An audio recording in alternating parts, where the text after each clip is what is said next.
जय श्री कृष्णा। राधे राधे दोस्तों, आशा करती हूँ कि आप सब स्वस्थ होंगे और प्रसन्न होंगे। दोस्तों, प्रभु की कृपा ऐसे ही आप सब पर बनी रहे। दोस्तों, आज मैं आप सबको सुनाने के लिए लड्डू गोपाल के एक ऐसी प्यारी सत्य घटना लाई हूँ जिसे सुनने के बाद बाल गोपाल के प्रति आपके हृदय में प्रेम पहले से और भी ज़्यादा बढ़ जाएगा।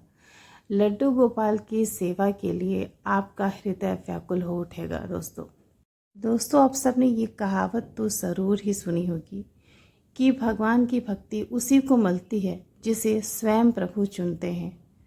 अन्यथा हम में इतनी पात्रता नहीं है कि हम प्रभु की भक्ति पा सकें या फिर प्रभु को हम चुन सकें अपने घर में विराजमान करने के लिए, उनकी सेवा करने के लिए। दोस्तों, आज एक ऐसे ही सच्चे भक्त की सत्य घटना आपको सुनाने जा रही हूँ। दोस्तों, इस संसार में माँ बनना कौन नहीं चाहता। हर महिला का सपना होता है कि वो एक संतान को जन्म दे जिससे उसे माँ का सुख मिल सके, संतान का सुख मिल सके। आज मैं आपको सत्य घटना सुनाने जा रही हूँ रुचिका जी की। रुचिका जी जो कि लड्डू गोपाल की काफ़ी वर्षों से सेवा कर रही हैं और वो लड्डू गोपाल को अपनी संतान मानती हैं।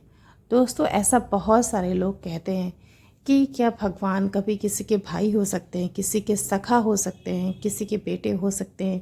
ये सब सिर्फ एक आडंबर की बात है, सिर्फ एक दिखावा है। ऐसा कुछ भी नहीं होता। भगवान तो सिर्फ भगवान होते हैं।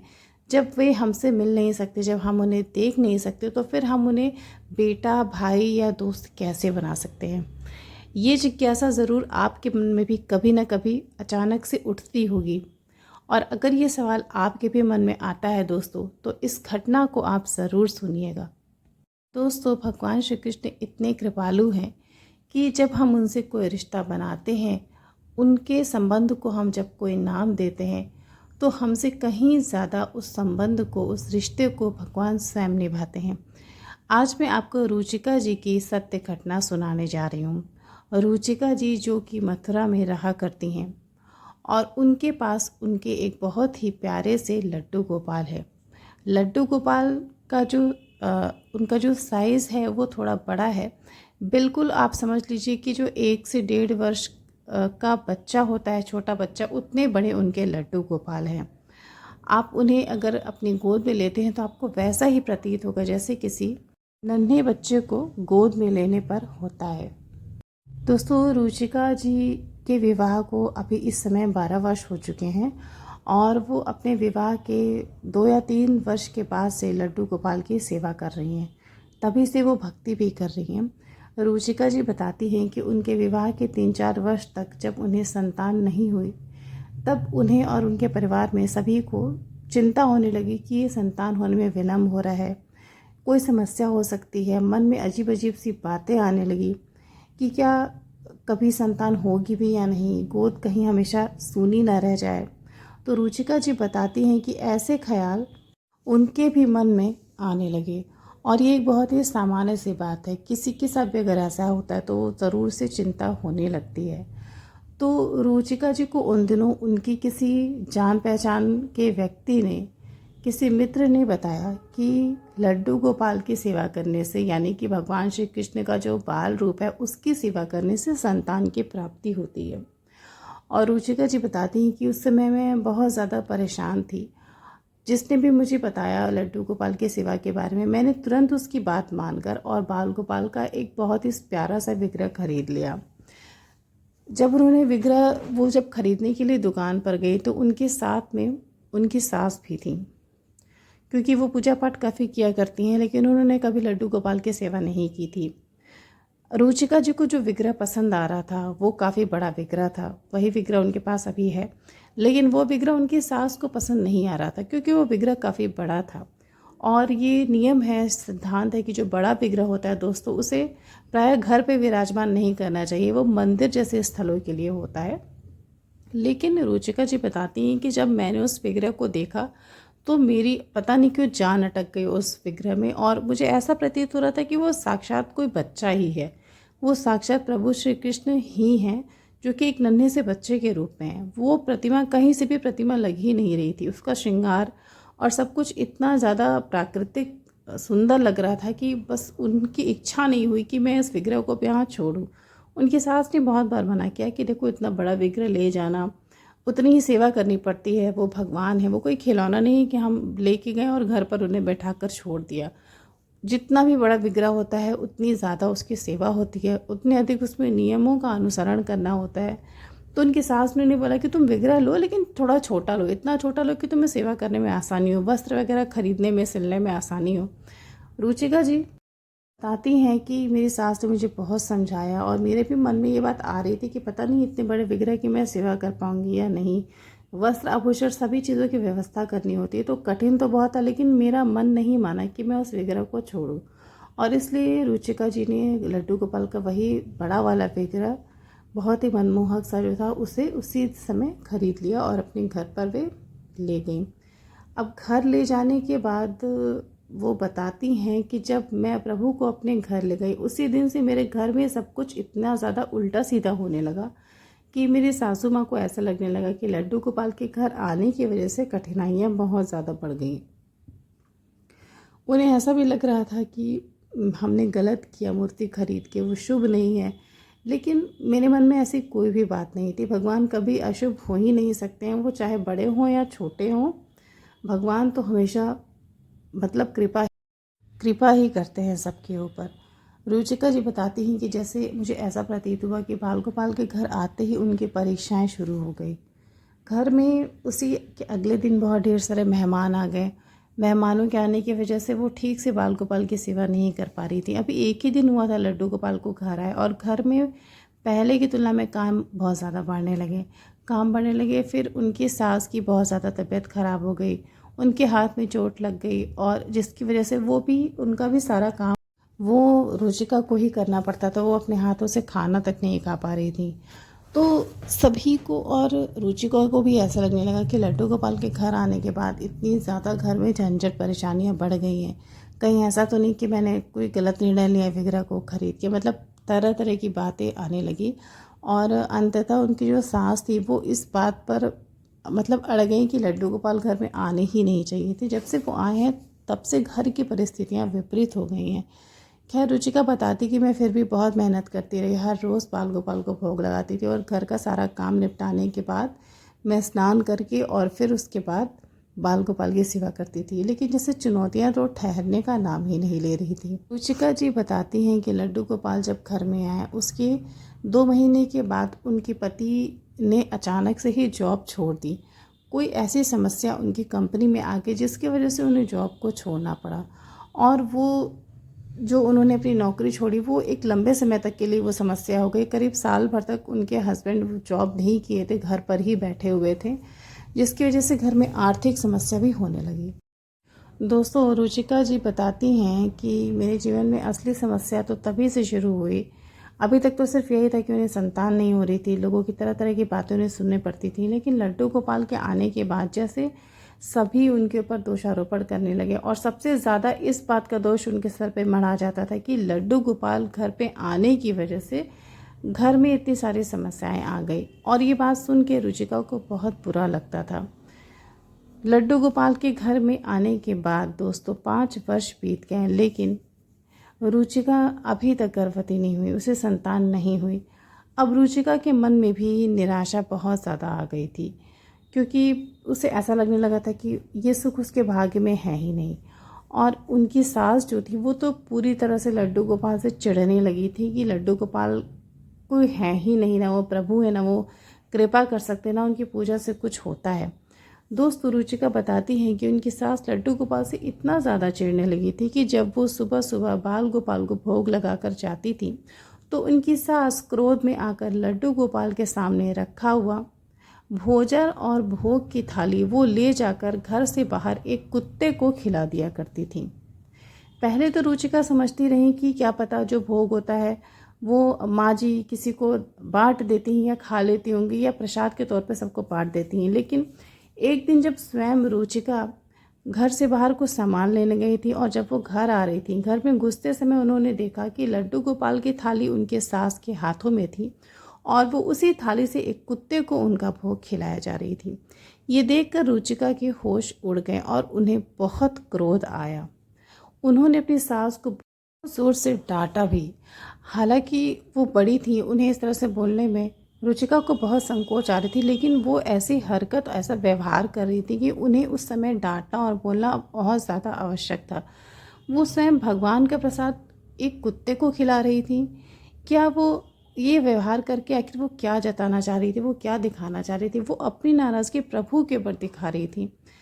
क्या उन्हें इतना दिमाग नहीं, इतनी समझ नहीं कि भगवान कभी किसी का अनिष्ट नहीं करते? हमारे साथ जो भी अच्छा बुरा होता है वो हमारे कर्मों का फल होता है।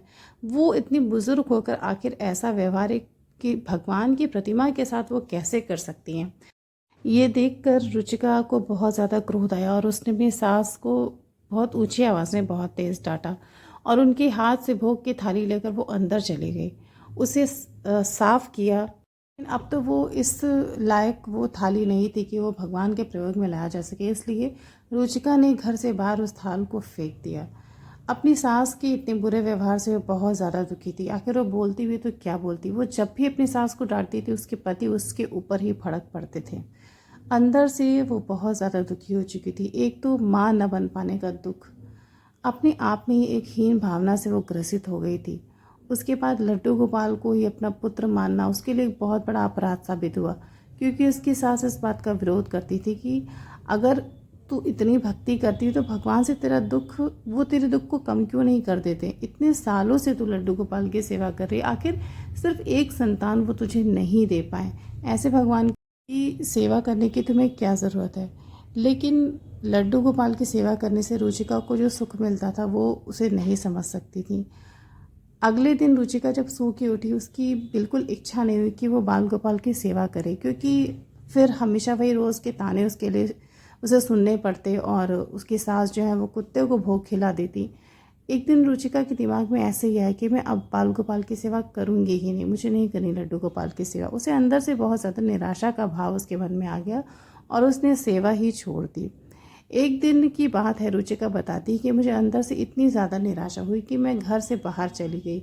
मुझे कुछ भी नहीं पता था कि मुझे कहाँ जाना है, क्या करना है। मैंने बस घर छोड़ दिया और मैं घर से दूर चलती चली गई।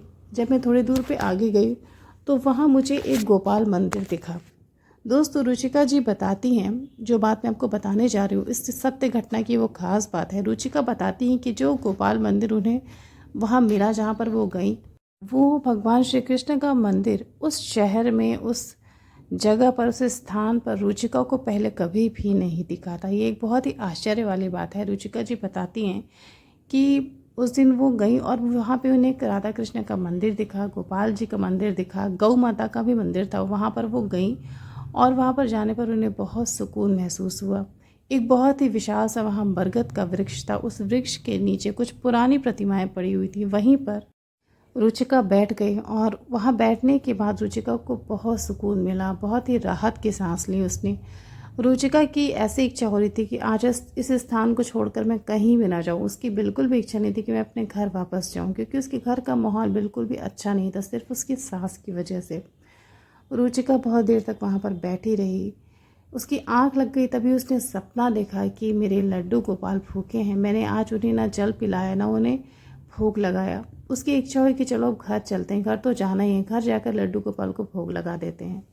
अभी वो उठ के जाने ही वाली थी, तभी उसकी नज़र पड़ी कि उसके बगल में एक छोटा सा बालक आकर बैठा हुआ है। रुचिका जी बताती हैं कि उस बालक की आयु यही कोई 2.5 से 3 वर्ष रही होगी। नन्हा सा बालक था और दिखने में बहुत ही स्वस्थ, गोल मटोल सा वो बच्चा था।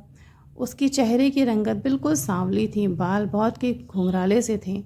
और रुचिका बताती हैं दोस्ती कि उसकी आंखें ऐसी थीं कि एक बार देखो तो बस उसकी आंखों और उसके प्यारे से चेहरे में ही खो जाओ, बस ऐसा उसका सौंदर्य था।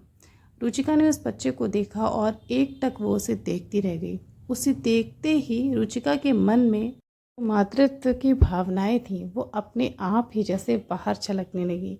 वो स्वयं को उसे स्नेह करने से रोक नहीं पाई।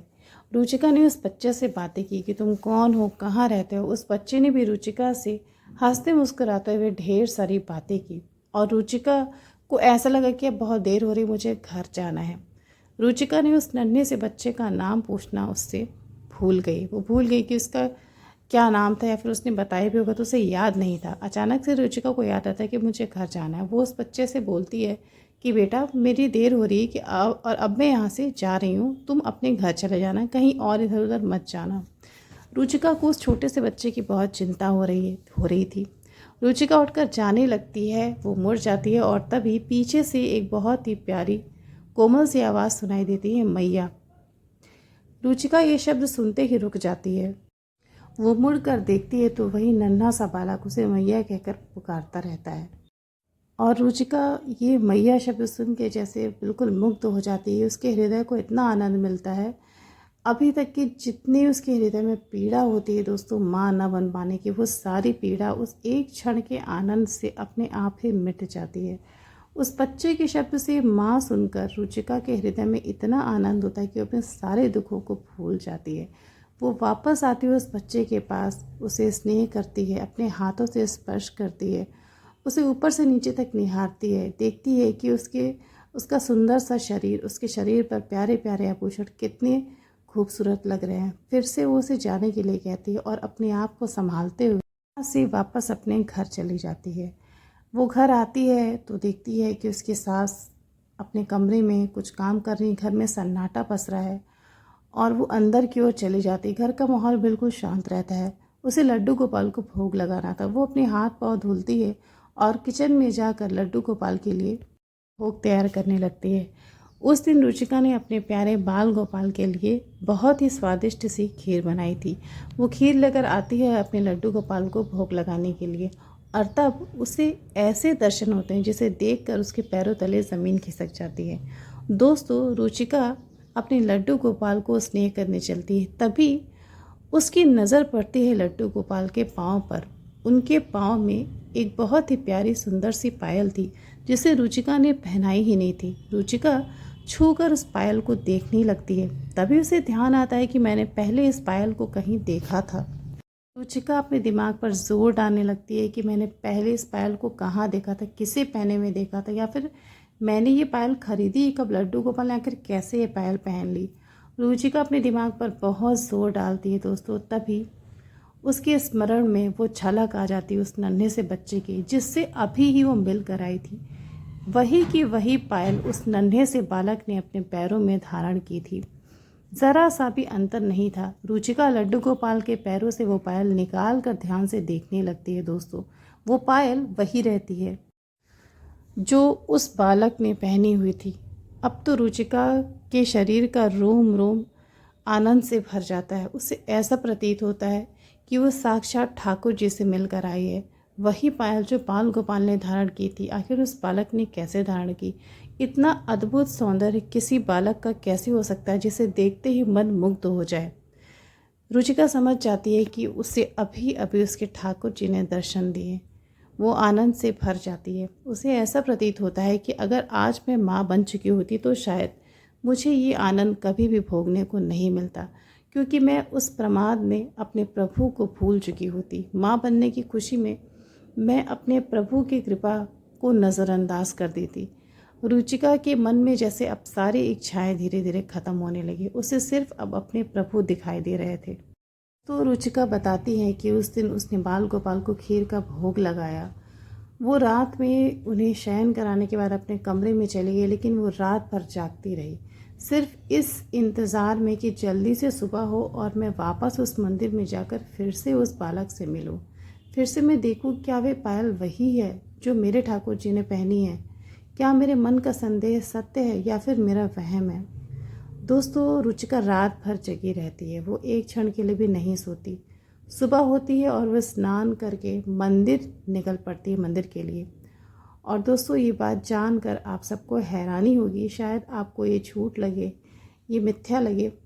रुचिका बताती है कि वो घर से तो निकली मंदिर जाने के लिए, लेकिन वो मंदिर पहुंची ही नहीं, क्योंकि जब वो उस स्थल पे गई थी जहाँ पर मंदिर था, उसने देखा वहाँ पर कोई भी मंदिर नहीं है।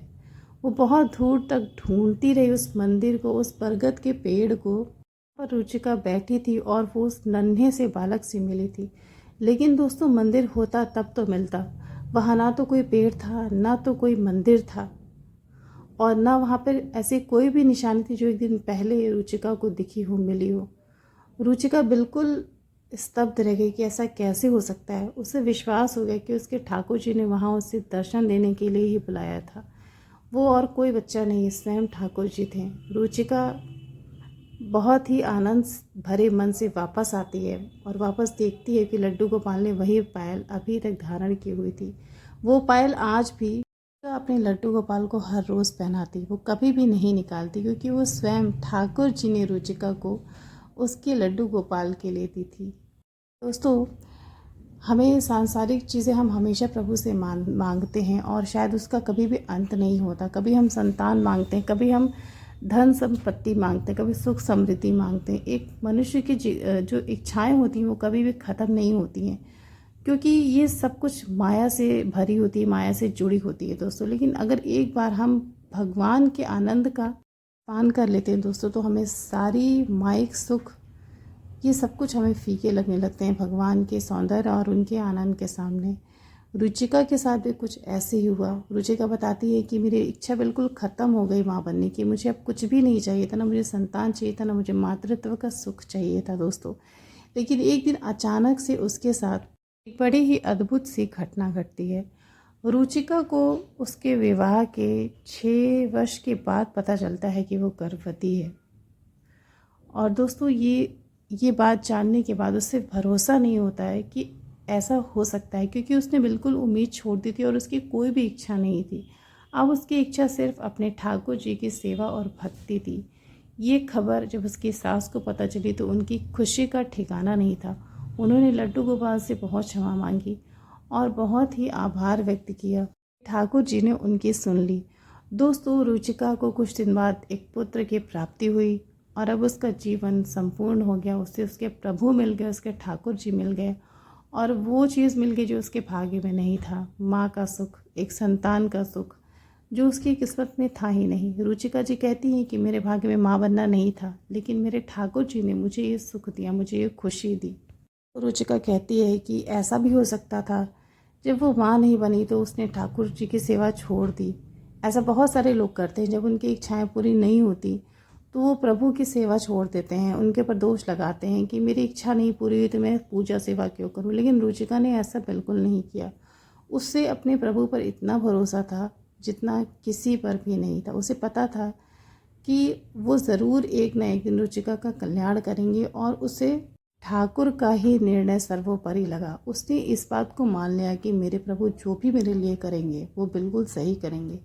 अगर इस संसार में बाँझ बनकर रहना मेरे जीवन में होगा तो मैं वैसे ही रहूँगी, लेकिन कभी भी अपने प्रभु के चरण नहीं छोड़ूंगी।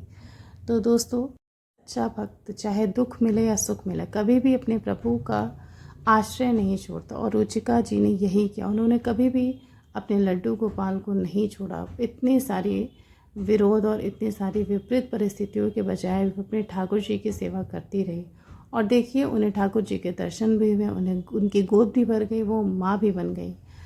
दोस्तों, रुचिका के जीवन की जो सत्य घटना है, इसने मेरे दिल को छू लिया। आपको भी ये सुनने के बाद बहुत आनंद हुआ होगा, इसलिए इसे अपने मित्रों के साथ ज़रूर शेयर करें दोस्तों, ताकि उन्हें भी लड्डू गोपाल की लीला रस का आनंद मिल सके। और ऐसी बहुत प्यारी प्यारी ढेर सारी ठाकुर जी की लीलाओं को सुनने के लिए मेरे चैनल कृष्ण प्रेम रस को अभी अभी सब्सक्राइब करिए।